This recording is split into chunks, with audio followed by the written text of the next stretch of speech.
Welcome back to the Infinite Media Podcast. In this episode, we're going to talk about a few AI tools.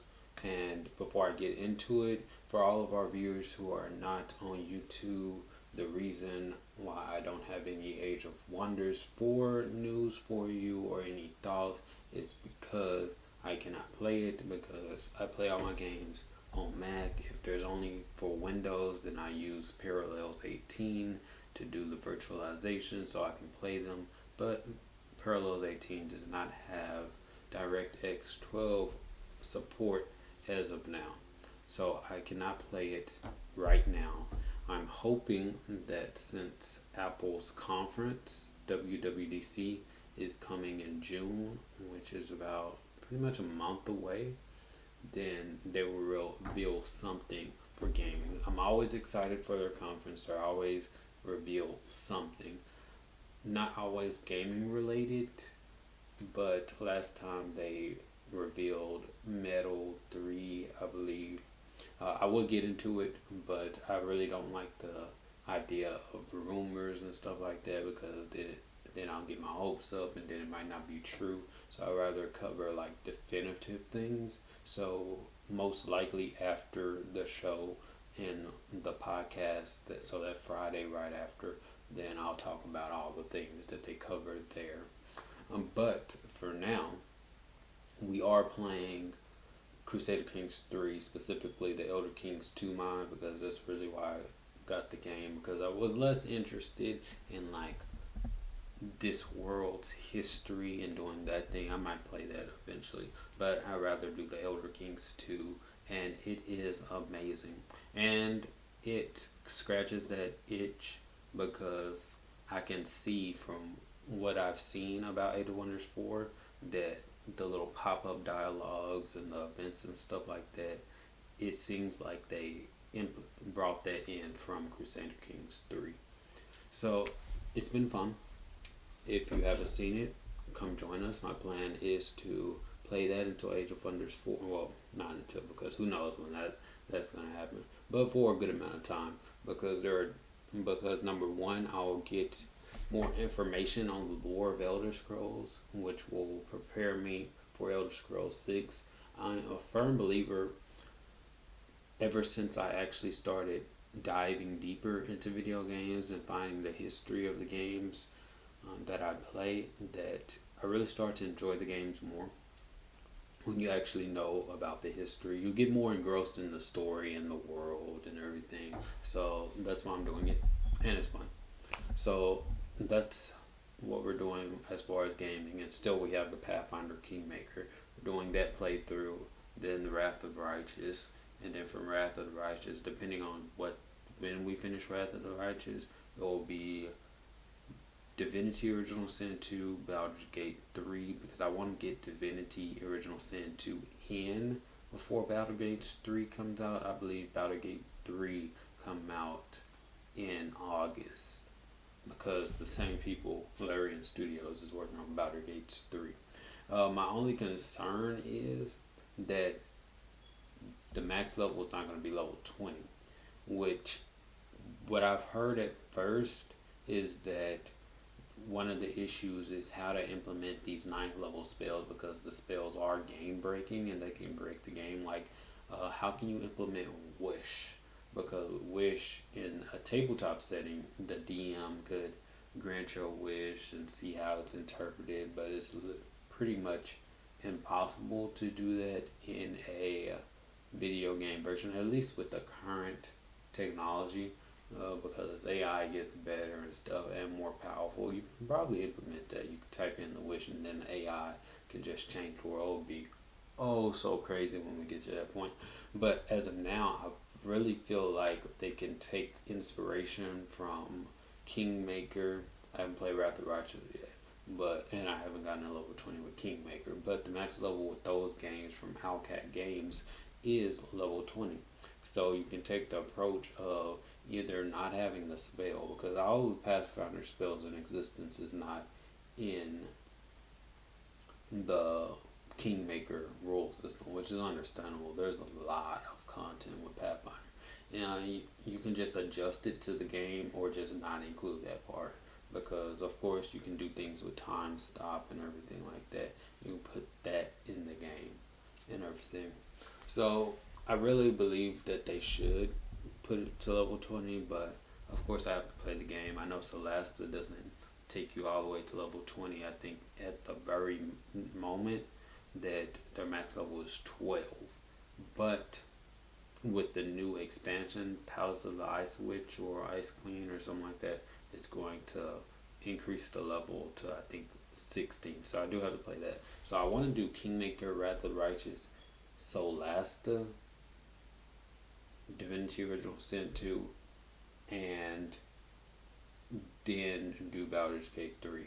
But that's probably a lot of games. And these games are long games, from what I understand. I know Wrath of the Righteous and Kingmaker is, well, Kingmaker's been long anyway. But Wrath of the Righteous, I'm pretty sure that's going to be just as long, if not longer. And then, because these are role playing games, and especially I want to take my time with them. I'm not really in a rush, because if I really wanted to, I can just play Baldur's Gate 3 alongside Kingmaker, Wrath of the Righteous, and the other games, so I can just put that on the side. So instead of doing Elder Kings 2 that I'm doing on the side as well, I can, instead of doing that, I can put Baldur's Gate 3 on there. Because Baldur's Gate 3, that is definitely Mac compatible, because they even have it on the thing, so I can definitely play that. I messed up. Probably I should have did the research. I was just under the assumption that, even though it's not for Mac, I can still play it because Parallel 18. So my mistake. I haven't refunded the game yet. I probably won't, because I really do want to play the game in the future. So I want to wait and see what Apple says. See if Apple starts actually considering supporting gamers more. They've shown that they have interest and they're aware of that market, but I understand the business reasons for these corporations who really don't have a passion for video gamers is that since majority of the people who play games on a computer system and not on console is going to be Windows. So it's like they don't have the economic incentive at the moment. But anyway, that's where we are for that. Now I'm going to switch and show this my screen. Now this is the Luma AI, LumaLabs.ai. I recently found this out. This is another exciting thing for I'm going to say creators, period, because of course I think everyone wants to create. I wouldn't say create their own video game. I can honestly say I believe that everyone wants to create the world that they want to live in. I'm going to take this into real world and put it into video games. By the choices they make, they affect the world around them. When kids first start to be able to navigate their own environment, manipulate objects and stuff like that, they all do it because they're just basically playing at shaping the world to what they want it to be. Moving this object here, moving that object there. As we become older, we get more powerful, and when I say more powerful, access to more resources to shape the environment in more ways. Of course, we get a lot of craziness when all of these different people interact with each other, and this person wants to do this and change it this way, this person wants to do that, change it that way. So video games, let's put it back into that. So video games allow us to interact with a created world, live our dreams, do what we can't do in the real world, and take it to the next step. Creating video games basically lets you play God, basically. You can create whatever world you want. And you can basically make your dreams come true in a virtual setting. But before AI, that basically was limited to specialists, people who have went to school, spent time studying this, and learning this stuff. But now, thanks to AI, now that's starting to be broken down, and now more people, the layperson, regular people, are able to take their creativity and put it in game form, which is very exciting. We'll start to see more stuff about YouTube, and it works for me too. Of course, right now you still want to have a good team if you can have a good team, but it's lowering that barrier to entry. And this is just the beginning version, and I'm really excited about this because this will help for like my YouTube channel in the future whenever I start transitioning to creating and stuff like that. So this first thing is Luma Labs. So this uses NERF, near interactive whatever. I'm gonna picture that. So something about fields. So it basically, you take a picture, this your model stands still, you circle around that model, and then you just keep on taking pictures. So this model, when I say model, this person, or it doesn't have to be a person, it can be a thing, or it could be a landscape environment and stuff, and you just start taking pictures, and then it will render it, capturing life like 3D. You can create a model of this. These are just examples of different models people created, and this is really exciting for that one. We can take a bunch of different photos and you upload it to their server. A couple minutes later, you get back a NERF. Brand new technology called NERF. No, not that kind of NERF. No, not that one either. No, I'm talking about neural radiance fields. And in this video, I'm going to tell you how they're going to change filmmaking. I'm going to have to replay that because I have these headphones connected. I messed up. Experimenting with. Okay, I'm stupid. So apparently, I had my headphones connected, and I've just been talking, thinking that I just didn't put that my computer was just picking up the voice. So my voice was probably lower in the other part. So I'm going to try to turn that up in post-production. But anyway, if the voice was kind of low before, I apologize because of my terrible mistake. But anyway.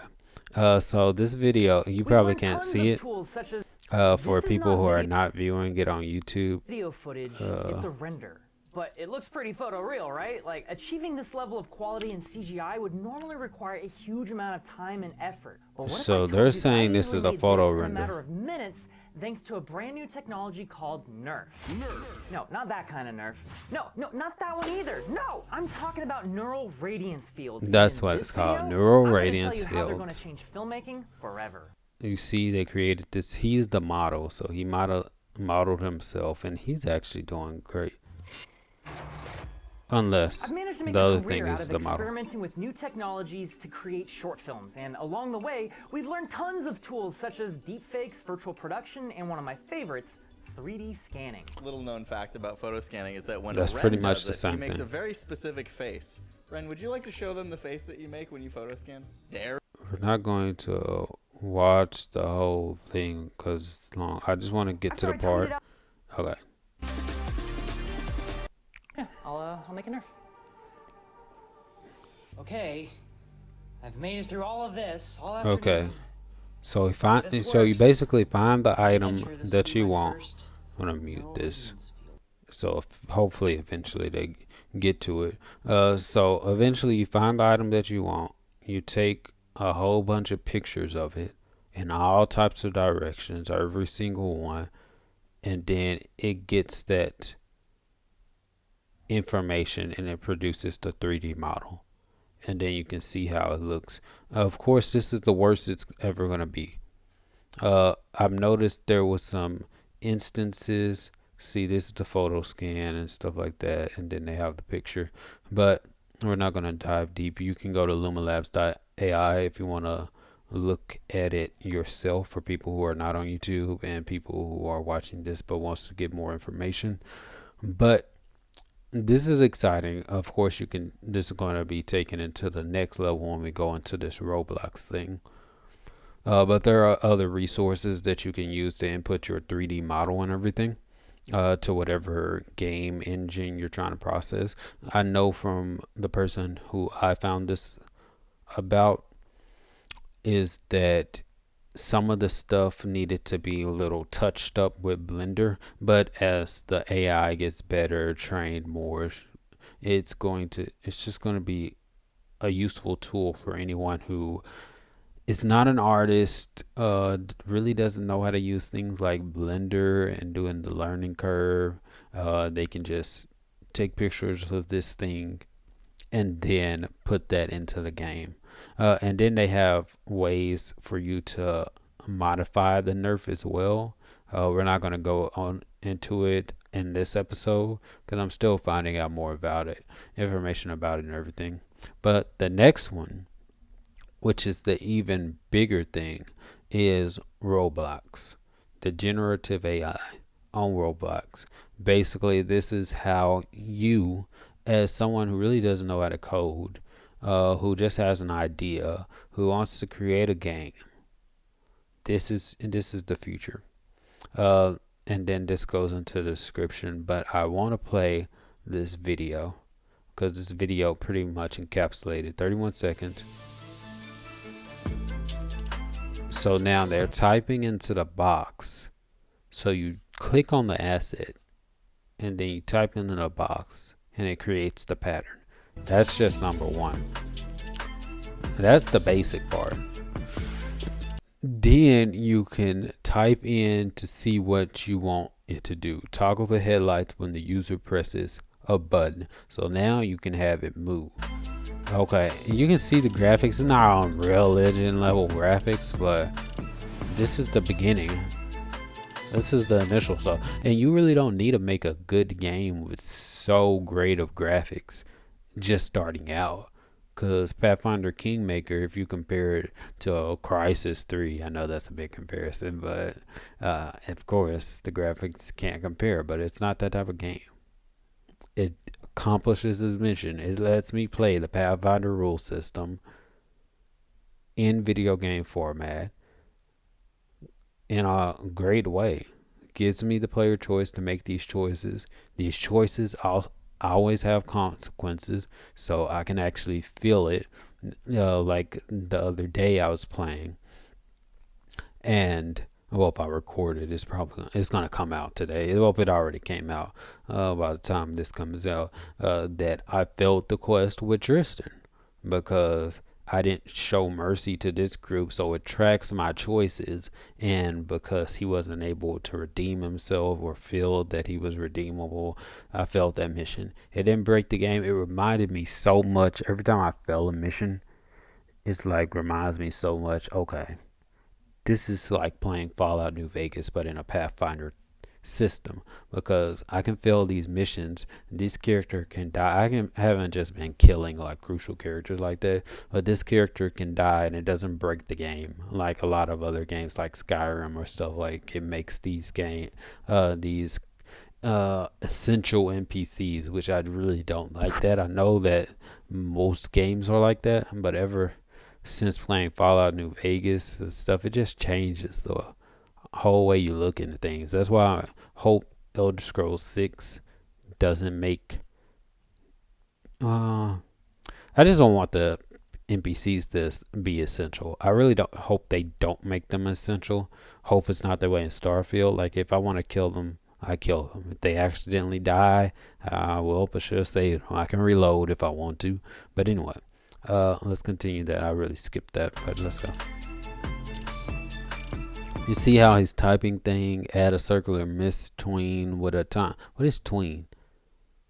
With a time of 10, add a linear particle emitter tween. I don't know if that's probably the secret thing. I don't know about tween. I don't know about Roblox. But if you're watching on YouTube, you can see it. But for our non-viewers, that basically types in what he wants it to do. It makes the code for it. And I think that's in Roblox now as well. So anyway, that's pretty much all I wanted to discuss. The future is looking bright for gaming. I fervently believe that Mac gaming is going to get better. It's catching up. The Apple hardware is getting more and more powerful, so it's catching up in that. Now the software needs to just catch up. But if you enjoyed this video, leave a comment, and we'll find out what we talk about on the next episode. Who knows?